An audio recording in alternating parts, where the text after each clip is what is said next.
భరణి గారు మీరా? Hey paper boy నువ్వా? ఏంటిది morning paper, మధ్యాహ్నం ఆటో, ఈవినింగ్ వ్యాలెట్ పార్కింగా? అబ్బాయి అదేం లేదండి, మా నాన్నకి రోజు వంట బాగాలేదు అందుకని నేను తీసా. కార్కి ఏమైందండి? ఏదైనా రిపేరా? అర్జెంట్గా మేడ్చల్ రిజిస్టర్ ఆఫీస్కి వెళ్ళాలి. రండి నేను డ్రాప్ చేస్తాను.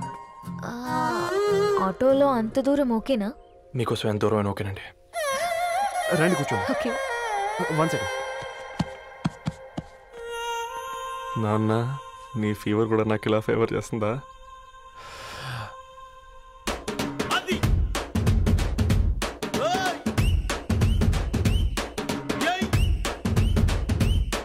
రవి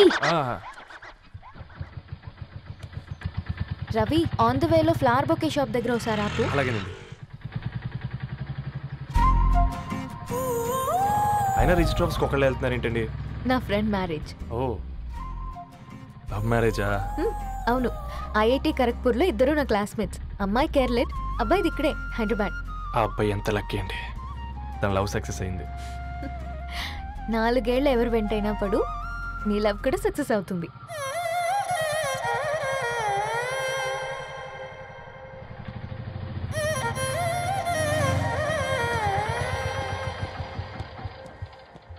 ఓ షాప్ క్లోజ్ చేసింది, ఇప్పుడు ఎలా? పర్లేదండి, ముందుకెళ్ళి ట్రై చేద్దాం. ఏంటి సడన్గా? అదృష్టం ఆటో ఎక్కితే దురదృష్టం నన్ను ఎక్కుతుంది ఏంట్రా? స్టార్ట్ అవ్వే. ఏమైంది? నా బ్యాడ్ టైం నీ బండికి తాకినట్టుంది. వేరే ఆటోలో వెళ్తానులే, బాయ్. అయ్యో ఎందుకండి ఒక ఇల్లు మాత్రం అసలు సస్తాలో వచ్చిందిరా. కొన్ని బైక్లో వెళ్దాం. ఇప్పటికిప్పుడు బైక్ ఎలా వస్తుంది? ఒక్క నిమిషం. అన్నా గణేష్ అన్న, నమస్తే అన్న. నమస్తే, ఏం బాగున్నావా? బాగున్నా అన్న. అన్న ఒక చిన్న హెల్ప్. చెప్పు రవి. ఒక గంట సేపు నీ బైక్ కావాలి. అరే తీసుకోపోతాం, మీ ఎండొచ్చినా వాన వచ్చినా టైంకి పేపర్ వేస్తాడువి. నీకు బైకేనా చెప్పు, తీసుకోపో. థ్యాంక్స్ అన్న. సరే సరే.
బొకే షాప్ తీసుకెళ్ళమంటే నర్సరీకి తీసుకొచ్చావేంటి రవి? 2 minutes. ఏంటి రవి ఇలా వచ్చావు? మీ అమ్మ కూరగాయల మొక్కలతో పాటు పూల మొక్కలు కూడా పెంచుకోవాలనుకుంటుందా ఏంటి? అదేం లేదక్క. అక్క తన నా ఫ్రెండ్, అర్జెంట్ గా కొన్ని పూలు కావాలి. ఏం కావాలన్నా తీసుకో తమ్ముడు, ఈ నర్సరీయే నీదనుకో. థాంక్స్ అక్క. ఎలా చోటు, ఏం చేస్తున్నావు ఇక్కడ? స్కూల్కి వెళ్ళకుండా?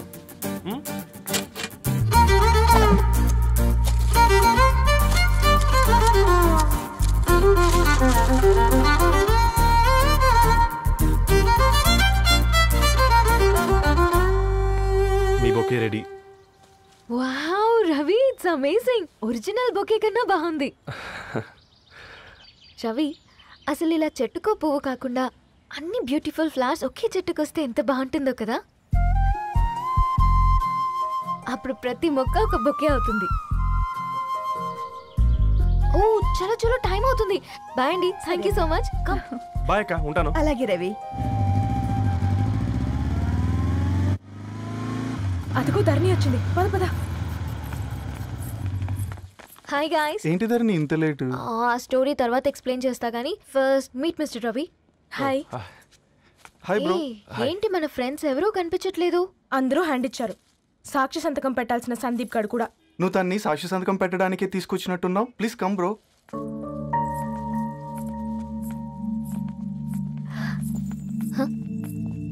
It's okay, come. తొందరగా రండి అమ్మా, అసలే షుగర్ పేషెంట్ని, లంచ్కి లేట్ అవుతుంది. సారీ అండి. దండలు మార్చుకోండి అమ్మా.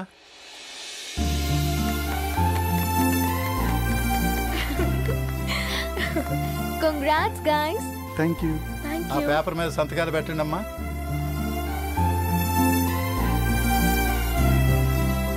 చేయి రవి. ఏమైంది రవి? ఐఎమ్ సారీ అండి. అమ్మాయి కోసం అమ్మానాలు లేని పెళ్ళి, ముఖపరిచయం కూడా లేని నేను సాక్షి సంతకం నాకెందుకు నచ్చట్లేదండి. తప్పుగా అనుకోదు బ్రదర్. పెళ్ళంటే ఇలా దండలు సంతకాలు కాదు, కుటుంబాలు, జ్ఞాపకాలు. అవి గుర్తుపెట్టుకునేలా ఉండాలి కానీ మర్చిపోయేలా కాదు. మాకు అలాగే ఉంది, కానీ ఇంట్లో ఒప్పుకోకపోతే ఏం చేస్తాం? తను ఒప్పించడానికి 4 ఏళ్ళు పట్టిందని విన్నాను మీకు. మరి మీ ఇంట్లో వాళ్ళని ఒప్పించడానికి ఎన్ని ఏళ్ళు ట్రై చేశారండి? ఓ 4 నెలలు, 4 రోజులు, పోనీ 4 గంటలు,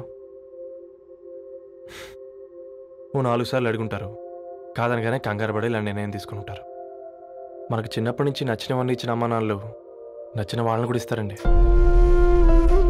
కాకపోతే ఓపికగా నచ్చేలా చెప్పాలంతే. ఓకే అండి, మీకు పెద్దగా ఓపిక లేనట్టుంది. ధరణి గారు మీ నిర్ణయానికి విలువిస్తున్నారు, నేను ధరణి గారికి విలువిస్తాను.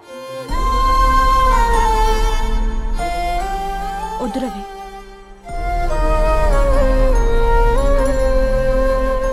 మా నిర్ణయానికంటే నీ మాటలకు విలువివ్వాలనిపిస్తుంది. అవును బ్రో, మా పెళ్ళి మా వాళ్ళ మధ్య జరుగుతుంది.